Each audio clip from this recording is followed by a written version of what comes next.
2 September, अरे तुम्ही आम्हाला भीक देता का?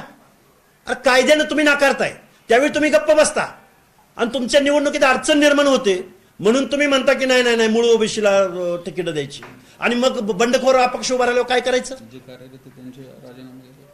काय करायचं सांगा ना.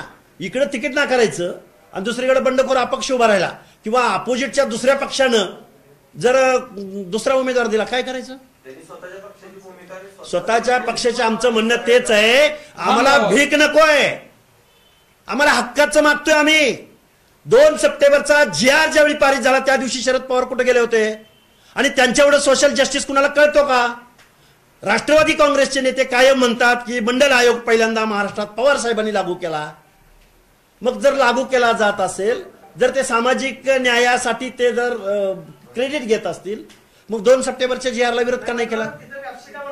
भाजपचे कॅबिनेट मंत्री राधाकृष्ण विखे होते, एकनाथ शिंदेचे मंत्री उदय सामंत होते, सत्ताधाऱ्यांनी हा GR काढला, तुम्ही विरोधकांवरती टीका करताय. कुणी सांगितलं? तुम्ही माझ्यावर पार्शली विचारताय. मी त्या विखे पाटलांच्या गावात जाऊन 3-4 सभा घेतल्या राव, त्यांच्या एवढी तर मी टीका कोणावरच केली नाही. त्यामुळे आम्ही जबाबदारी सगळ्यांचीच आहे ना, सत्ताधाऱ्यांची आहे. तिथं सुप्रिया सुळे त्यांच्या डोक्यावर हात फिरवायला पण होत्या. विखे पाटलांनी GR काढला. किती बोलायचं त्यांच्या विरोधात? सर्व प्रस्थापित समाजातल्या नेत्यांनी ही ओबीसीची शिकार केलेली आहे, पक्षात सत्तेतल्या पण आणि विरोधी पक्षातल्या पण. आणि अजून पण ती पवारांनी पुढे आले, पवारांनी ठाम राहावं. आणि पवारांच्या पक्षामधले जे आता पदाधिकारी कुणबीच्या दाखल्याने कार्यरत आहेत त्याबद्दल पण पवार साहेबांनी भूमिका स्पष्ट करावी, एवढे आमचं इथं म्हणणं आहे. याच्यामध्ये भाजपने पण करावे, फडणवीसांनी पण करावी, सर्वांनीच करावी. छापाही तुमचाच आणि काटाही तुमचाच असं नसतो. तुम्ही काय म्हणताय? पवारांनी भूमिका स्पष्ट करावी, ते म्हणतायत समाजाने वाटलं. अरे सगळ्यांनीच म्हणतोय आम्ही. ओबीसी समाज म्हणून येणाऱ्या नगर परिषद आणि नगरपंचायतीमध्ये तुमच्या 2 नेत्यांची भूमिका काय असणार? हे बघा, आमच्या 2 नेत्यांची भूमिका अशी आहे, जे पक्ष निवडणुकीला सामोरं जात आहेत त्या पक्षांनी मूळ ओबीसीला तिकीट द्या. जर मूळ ओबीसीला तिकीट नाही दिलं, मग ते दोन्ही शिंदे गट, दोन्ही शिवसेना गट असो किंवा दोन्ही राष्ट्रवादी असो, भाजप असो, काँग्रेस असो, कुठलाही पक्ष, काँग्रेस असो, आमचं साधी लाईन आहे. जे डावलतील त्यांचा करेक्ट कार्यक्रम करण्यात येईल. आणि बघा, मी सांगतोय बघा, जिथं डावललं गेलंय त्याचा उमेदवार आम्ही तिथं जाऊ, तिथं प्रचार सभा घेऊ, आम्ही सोशल मीडियाच्या माध्यमातून सांगू की या माणसाला आपल्याला मतदान करायचं नाही, या माणसाला आपल्याला मतदान करायचंय. आम्ही आमचा न्यूसेन्स व्हॅल्यू दाखवून देणार. आम्ही न्यायालयात आम्ही दाद मागतोय, पण मतपेटी ही लोकशाही मधला उत्सव आहे ना, आम्ही तिथं मागणार. विधानसभा निवडणुकीची स्क्रिप्ट तुम्ही रट्टा मारताय, हेच वाक्य तुमचं याच पत्रकार परिषदेत याच हॉलमध्ये होतं की जिथं, ऐका ना सर, जिथं ओबीसी समाजाच्या विरोधात आहे तिथं जाऊन सभा घेऊन उमेदवार पाडणार, हे तुमचं वाक्य आहे विधानसभेच्या वेळेस. आम्ही सत्ताधाऱ्यांची बाजू घेतली होती. तुमच्या पुढे जाऊन सांगतो. मग आता आम्ही सगळ्यांच्या विरोधात घेतोय ना. टॉस तर उधळा. हा, विधानसभेच्या निवडणुकीला हे तुमचं वाक्य होतं. आता तुम्ही हेच वाक्य वापरता, बरोबर आहे. प्रश्न असा आहे की आता तुम्ही उमेदवार देणार. उमेदवार द्यायचा विषयच येत नाही. अरे आमच्याकडे पक्ष पार्टी असती, आम्हाला आरक्षणाची काय गरज भासली असती? ओबीसी पक्ष चालवला असता, आमची लिडरशिप असती, आम्ही कारखानदार, वतनदार, जागीरदार असतो, तर आम्हाला असे एवढ्या पत्रकार परिषदा घ्यायची काय गरज होती? आम्ही काय भीक मागे वाटलो काय? तिकीट नाही दिलं, अपेक्षा उभा करू आम्ही. भरपूर आमच्या 450 जातीमध्ये भरपूर उमेदवार आहेत. अजून सगळी प्रोसेस सुरू आहे. ही सगळी प्रोसेस निवडणूक व्हायला त्याच्यानंतर भूमिका घ्यायला बराच वेळ आहे. नाही, आता तिकीट वाटपाचा प्रोग्राम सुरू आहे ना. पण आम्ही त्याला आगाऊ सांगतोय ना, आम्ही अपील करायला त्यांना. अरे बाकीचे पक्ष आहेत ना, घ्या ना मग सगळ्यांनी. बाकीच्या पक्षांनी आम्ही तेच म्हणतोय. अहो ते मी घेतली ना, हर्षवर्धन सपकाळ, एकनाथ शिंदे, उद्धव ठाकरे, सगळ्यांनी, सगळ्या पक्षांनी भूमिका, सगळ्या पक्षांनी मूळ ओबीसीला तिकीट द्यावं. चला देवेंद्र फडणवीस काय लढणार नाहीत का निवडणूक? अरे घेतोय ना. हे बघा, या महाराष्ट्राचे मुख्यमंत्री देवेंद्र फडणवीस साहेबांनी आणि भाजपचे अध्यक्ष काय नाही चव्हाण साहेबांनी मूळ ओबीसीला तिकीट द्यायची भूमिका घ्यावी. जर मूळ ओबीसीला तिकीट नाही दिलं तरी आम्ही त्यांच्या पक्षाच्या विरोधात. सर ऐका ना, पवारांनी तुमचीच भूमिका मांडलेली आहे, हे नाही स्वागत करत. कारण त्यांची भूमिका मतलबी आहे, मतलबासाठी घेतलेली आहे. अरे ऐका तरी आता, तुम्ही मतलब का म्हणलं ते काय ऐकत नाही तुम्ही. शरदचंद्रजी पवार साहेबांनी 2 सप्टेंबरच्या GR ला विरोध का केला नाही. आता ओबीसी आपल्यापासून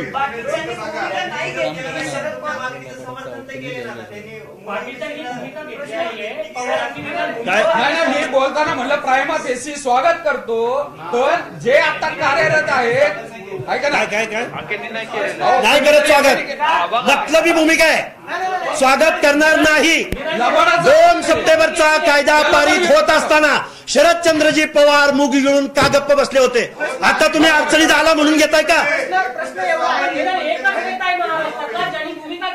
अरे घेऊन मग बाकीच्यांनी जर खोट्यानं दिलं तर काय करायचं त्या पवारांच्या भूमिकेचं. कृतीमध्ये फरक, उक्ती आणि कृतीमध्ये फरक नाही करणार.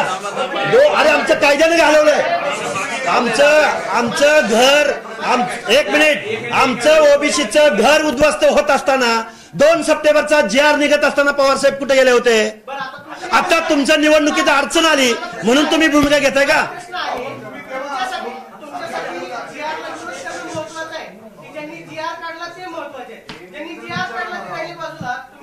बाजूला कुठे कोण म्हणलं बाजूला ठेवलंय.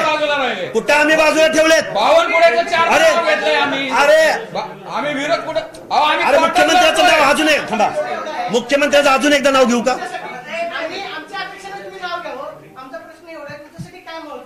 आमच्यासाठी GR महत्वाचं आहे. तो GR रद्द झाला पाहिजे, हे महत्वाचं आहे. तिकीट पण निवडणुका येतील जातील अनेक वेळा, पण GR सगळे महत्वाचे आहेत. सत्ताधारी महत्वाचे मिळून केलंय. सगळ्यांनी बघत आहे, मिली बघत आहे. अरे हे आंदोलन उभं कुणी केलं. प्रश्न एवढा आहे, एका प्रश्नाचं फक्त उत्तर द्या. GR सरकारनं काढलेला आहे, तुम्ही म्हणताय की शरद पवारांनी त्यावेळेस भूमिका नाही घेतली. कोण महत्वाचं आहे. त्यांनी GR काढला ते महत्वाचे, की त्यांनी विरोध केला नाही ते महत्वाचे. ऑलरेडी सरकारनं GR तर पारित केलेला आहे. तुम्ही आता म्हणताय की तुम्ही भूमिका नाही घेतली. त्यावेळेस तुम्ही जर विरोध केला असता तर सरकारने ऐकलं असतं तुमचं. अरे फाडून टाकला की पारा डोकं फोडून घेतलं की तुमच्यासमोर. मग GR काढल्यानंतर मग तुम्ही काय म्हणणं.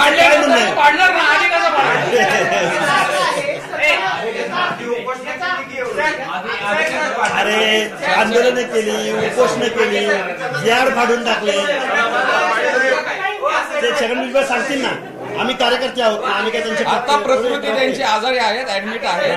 त्यांनी वेळोवेळी याला विरोध केलेला आहे. त्यांनी सांगितलेल्या मूळ ओबीसींना तिकीट द्या. त्यांची भूमिका पहिल्यापासून क्लिअर आहे. शरद पवार काय करत होते, मग मुख्यमंत्री काय करत होते. अरे हो, मग विरोधच केला ना. विरोधच केला. अरे तुम्ही तीव्रता म्हणजे काय. आता डोकं आपटून घेऊ काय ते. कसं तीव्रता म्हणजे काय, कसं सांगू. काय केलं पाहिजे. तुम्ही म्हणताय, एक मिनिट, तुम्ही म्हणताय की शरद पवारांच्या भूमिकेचं स्वागत करणार नाही. ससाने साहेब म्हणतात की शरद पवारांनी जी भूमिका घेतली ती सगळ्यांनी घ्यावं. प्रश्न असा आहे, तुम्ही भाजप बाकीची जी नावं आता तुम्ही आम्ही म्हणल्यावर घेतली, पवारांची सुपारी घेऊन तुम्ही काम करताय असं राष्ट्रवादीचा आरोप आहे तुमच्यावर. कुणी सुपारी, आम्ही ओबीसीची सुपारी घेतली. आम्हाला कुणाच्या सर्टिफिकेटची गरज नाही. आणि कुणाला काय म्हणायचं ते म्हणू द्या ना. आम्ही ओबीसीची सुपारी घेतली ना पहिल्यापासून. आरोप कोणाला काही करतील, कोणी काही बोलतील. सुपारी घेतली का असा प्रश्न तुम्हाला. अरे सुपारी घ्यायचा संबंध काय आहे. आम्ही ओबीसीची घेतली सुपारी. मंगेश ससाने, लक्ष्मण हाकेनी. कोण बोलत नाही. त्यांनी सुपारी नाही घेतली.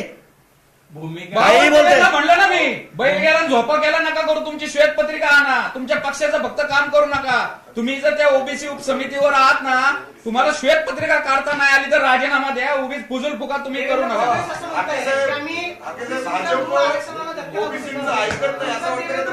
काय काय हो मान्य आहे.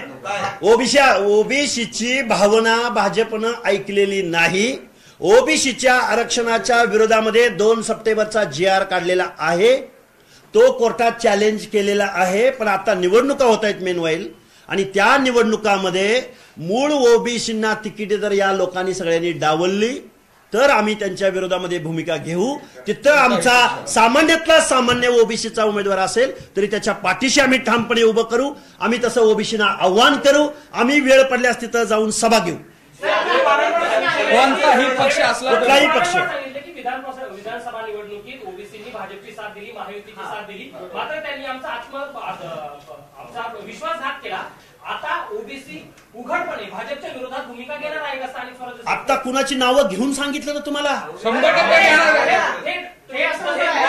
विधानसभेला तुम्ही थेट सपोर्ट केला भाजप किंवा महायुतीला, तसा थेट विरोध आता करणार आहात का? विश्वास विरोध करतोयच ना, करतोयच विरोधच ना. आहे. सगळ्यांनी त्यांनीच आमचं वाटोळं केलं. जिहाद करायचा प्रश्न नाही. तुम्ही काय म्हणाला होता? भाजपने जरी सर ऐका ना, सर ऐका ना. भाजपला ओबीसी समाजाने विधानसभेला पाठिंबा दिला, हे शब्द आहेत तुमचे पत्रकार संघात प्रेस घेऊन. त्यानंतर तुम्ही शब्द म्हणालात की भाजपला पाठिंबा देऊन विश्वासघात केला भाजपने ओबीसी समाज. बरोबर. आता येणाऱ्या नगर परिषद नगरपंचायतीला भाजपला विरोध करणार आहात का तुम्ही? एकच आमची लाईन आहे. आम्ही इथं पक्षाच्या कशी लाईन आहे बघा. जे पक्ष लोकल बॉडीजमध्ये म्हणजे लोकलच्या प्रश्नावरती या निवडणुका होत आहेत, या लोकलच्या प्रश्नामध्ये तिथला आमचा ओबीसी बांधव, त्याची संसद विवेक बुद्धी जागृत आहे. तो आपला कोण परका कोण जाणतो. पण पक्षाने जर आमच्यावरती जर बोगस कुणबीकरणाद्वारे उमेदवार तिथं लादला असेल तर आमचा तिथला बांधव तिथल्या लोकल बॉडीमध्ये निर्णय घेणार आहे ना. प्रश्न उरतो कुठं? प्रश्न उरतो की जिथं बोगस ओबीसी येईल त्याला बाजूला सारा आणि तिथला सामान्यातला सामान्य आपला जो कोण माणूस असेल त्याला तुम्ही मतदान करा. ही साधी भूमिका आहे. तुम्ही आता असं म्हणताय की जर मूळ ओबीसीला उमेदवारी दिली नाही तर आम्ही त्याला विरोध करू. प्रश्नच बरोबर? नाही. आता हे कुणबीकरणाद्वारे कुठं आलं? 2 जिआर निघाला, त्याच्याद्वारे तुम्ही असं म्हणताय की आम्हाला त्याचा विरोध आहे. आमचा मूळ प्रश्न असा आहे, जर तुम्ही मूळ ओबीसीला उमेदवारी दिली किंवा दिली नाही म्हणून विरोध करणार की जिआर काढलाय त्याच्यामुळे तुमचं ओबीसी आरक्षण संपुष्टात दोन्ही एकच होते ना. एक सांगतो. मूळ प्रश्न तुमच्या प्रश्नाचं बघा, जिआरमुळे ओबीसी समाजाला प्रतिनिधित्व मिळणार नाही म्हणून तुम्ही पक्षाकडे बोट दाखवता. म्हणजे याचा अर्थ की तुम्हाला 2 सप्टेंबरचा जिआर मान्य आहे. ऐका 1 मिनिट. आम्हाला अरे आता काय निवडणुका थांबवतेत का? आमचं म्हणणं आहे की निवडणुका थांबवणार आहे का तुम्ही? तुम्हाला विचार घेतलं जात नाहीये म्हणून तर आम्ही बोलतोय ना. आम्ही तेच बोलतोय. हे बघा. तुम्ही सगळ्यांकडे बोट दाखवताय. तुम्ही मला एक सांगा, इथंच मी प्रेस घेतली होती त्यावेळी आम्ही म्हणलं होतं की 7 वर्ष तुम्ही निवडणुका घेतल्या नव्हत्या, कोर्टाचा निकाल येऊपर्यंत निवडणुका पुढे टाकला. आम्ही म्हणलंय. आम्ही तेच म्हणलं. आणि तुमच्या प्रश्नाचं उत्तर असं आहे, तुम्ही फक्त 2 सप्टेंबरच्या जिआर मुळे झालेलं नाहीये. हे जे चालू आहे ते 2004 पासून चालू आहे. जो तो जिआर आला मराठा कुणबी मराठा त्यांनी घात केलाय. त्यावेळेस सत्तेत कोण होते हे पण तुम्ही शोधा. आणि हा जिआर येण्यासाठी जरांगेच्या आंदोलनाला सर्व पक्षीय आमदारांनी, खासदारांनी, पवारांच्या जवळच्या, शिंदे यांच्या जवळच्या, भाजपच्या सगळ्यांनी मदत केली ना. आम्ही एकच लाईन घेतलेली आहे. सर्व पक्षीय प्रस्थापित नेत्यांनी ओबीसीचा घात करण्यासाठी 170 आमदार आणि 28 खासदारांनी सर्वांनी मिळून त्यांचं परत प्रतिनिधित्व जाऊ नये राजकारणातलं, ओबीसी कुठं राजकारणात दिसू नये म्हणून हे सगळे केलेलं कांड आहे, हे कुभांड आहे. सगळे सामील आहे त्याच्यामध्ये. त्यासाठी जर तुम्ही सर्वांनी मिळून, सर्व पक्षांनी जर ओबीसीच्या विरोधाची भूमिका घेतली, ओबीसी मधनं या कुणब्यांना तुम्ही जर तिकीट दिली तर आम्ही त्या विरोधात अपक्ष उमेदवार उभे करू. स्पष्ट आमची लाईन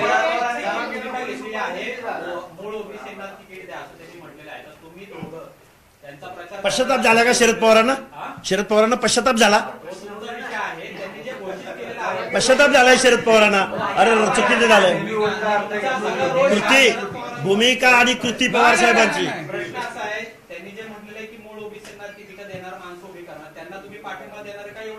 आम्ही त्यांचं स्वागत करू पण त्यांच्या एकट्याच्या भूमिकेनं चालणार नाही. पक्षात सर्व पक्षीय लोकांनी ही भूमिका घेतली पाहिजे. सर्व पक्षीय. अजून ऐका ना, त्यांनी जाहीर केलंय लबाडात चावतने एक म्हणे बरं का, तुम्ही म्हणतात ते लबाडे. जेवल्याशिवाय त्यांनी तिकीट तर वाटून द्या. 44 ओबीसी मधनं कळून द्या पुणे महानगरपालिकेमध्ये. इथंच आम्ही तुम्हाला प्रश्न विचारू की पवार साहेबांच्या पक्षाने 44 मूळ ओबीसींना तिकीट दिलंय. तो निर्णय अंमलात आणला तर आम्ही त्यांचं स्वागत करू. 2 सप्टेंबरचा जिआर त्या राज्यकर्त्यांनी काढला, तुमच्यासाठी ते महत्वाचे की त्या जिआरला विरोध करणारे महत्वाचे. सगळे महत्वाचे मुद्दे सपोर्ट करणारे सर्व पक्ष त्यांच्या विरोधात आम्ही आहोत. जिआरच काढला नसता तर ही वेळ तुमच्यावरती आली नसती. अहो एका फक्त JR नाही झालं साहेब, त्या JR मुळे 2004 सालापासून चालू आहे. 100 पण अजून त्याची SOP आली नाही. 2004 पासून आले. पवार साहेबांच्या पक्षातले नाव लिहून घ्या तुम्ही. 7-10 प्रशांत जगताप. एक मिनिट सर, तुमच्याकडनं या उत्तराची अपेक्षा आहे.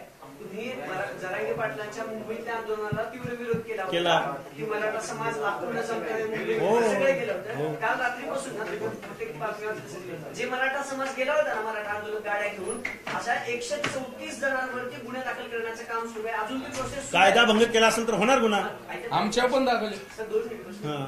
मराठा आंदोलकांवर जो गुन्हा दाखल केला जातोय, आता सगळे जे दंड द्यावे लागतील किंवा जो काही कारवाई होईल ते त्या मराठा बांधवांवरती होईल, याला काय पर्याय आहे? कारण आता जवळपास 134 12 तासात 134 गुन्हे दाखल झाले मुंबई पोलीस स्टेशन. गुन्ह्याला सामोरं जायचं. आम्ही पोलीस स्टेशनला गेलोय.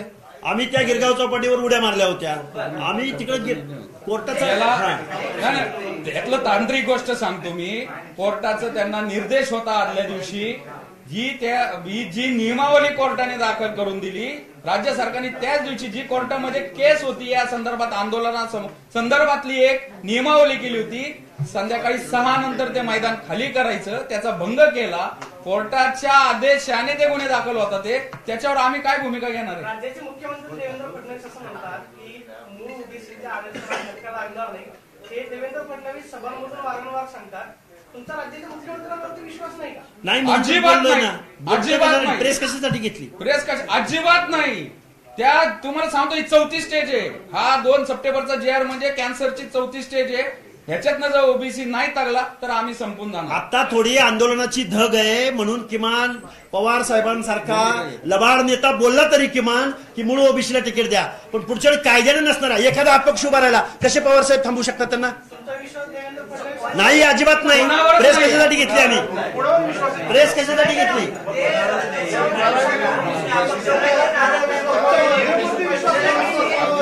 अरे विश्वास पाणीपतात गेला ना. कुणाला कुणाला ते गृहमंत्री म्हणून देवेंद्र फडणवीस सांगतील काय चौकशीमध्ये, आम्ही कसं सांगू शकतो? एक विधानसभेचे सदस्य आहेत ते, विधानसभेचे जबाबदार, सगळं काय असेल ते जबाबदार माणूस आहे. त्यामुळे वरिष्ठ माणसं त्याच्यावर बोलतील आणि गृह विभागाने उत्तर द्यावं याचं. हो ना, मग आम्ही काय बोलतोय? मग आरोप होत असतात. मग माझ्यावर मला रोज 150 फोन येतात. हो, मला रोज 150 फोन येतात.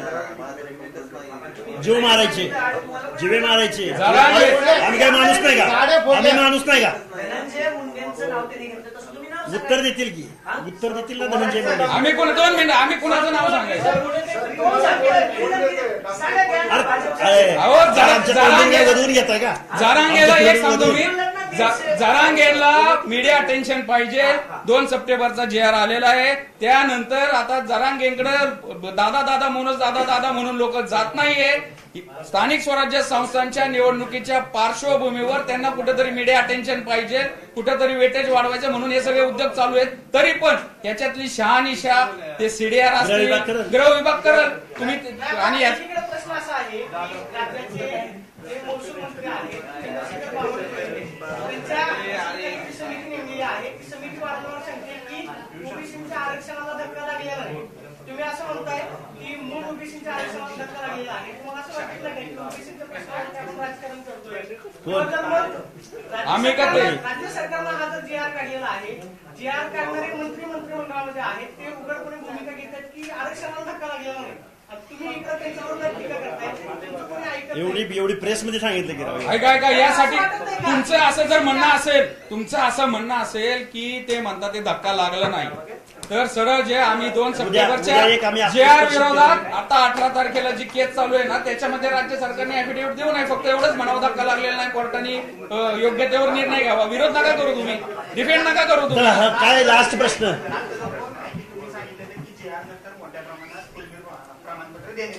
पण मराठवाड्यातले जे 8 जिल्हे त्यात फक्त 27 प्रमाणपत्र आतापर्यंत प्रोसेस चालू आहे. बर, बातमी नका सांगू. अधिकृत काय आहे का तुमच्याकडं? बातमी काय? याचं उत्तर देतो. आता 2 सप्टेंबरला GR आला, त्याच्या संदर्भात कुठलाही शासन निर्णय आला तर याच्यामध्ये त्यांनी काय केलंय, नातेसंबंधातील व्यक्तींनी ऍफिडेव्हिट द्यायचं, कुळातील व्यक्तीने ऍफिडेव्हिट द्यायचं. तर त्यांनी कमिटी वेगळी केली, त्यांनी तलाठी केलाय, ग्रामसेवक केलाय, कृषी सहाय्यक केलाय. या सर्वाच्या साठी एक SOP करावी लागती, एक परफॉर्मा करावा लागतो, त्यांची ट्रेनिंग चालू आहे. त्याच्यामुळे लगेच येणार नाही, पण ते जे केलंय, त्यांनी जे गाडीला स्टार्टर मारलाय तर ती गाडी नक्की चालू होईल. गेल्या 2 ते 4 महिन्यामध्ये, फेब्रुवारीमध्ये, मार्चमध्ये तुम्ही बघा किती सर्टिफिकेट येतील अप्लाय केलेल्याची. 429 अर्ज आले, त्यातले फक्त 27. मी काय म्हणतोय, अप्लाय केलेल्याची तुम्ही आकडेवारी आत्ताची काढा. शासनाने एक श्वेतपत्रिका जाहीर करावी. ऐका, शासनाने जरांगे पाटील म्हणतायत किती हजार, किती लाख, 54 लाख. 54 लाख. ते 54 लाख म्हणून सांगताय, शासन वेगळं काहीतरी सांगतंय. एक जाहीर करा ना श्वेतपत्रिका. आणि ताबा मारायचं काम 2004 सालापासून चालू आहे ना. आता कुठं उरले सुरलेत, फक्त ताबा मारून झालेला आहे, आता सर्टिफाईड केलंय शासनानं. सिंपल बात आहे ना, उरलंय कुठं काय. ओके, चला, ओके, धन्यवाद.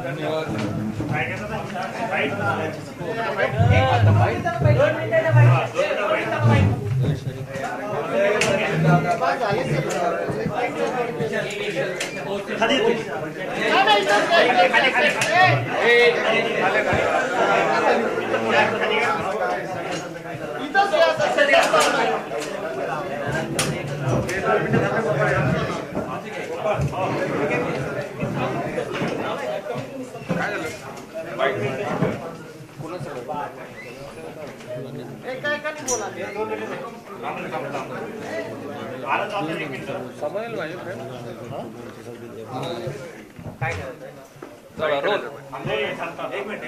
आमना ते शिवाजी लावतोय. शिवाजी होते तुझं.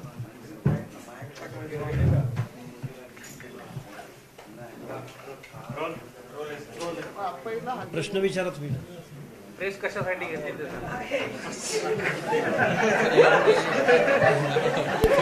एक तास बोललो की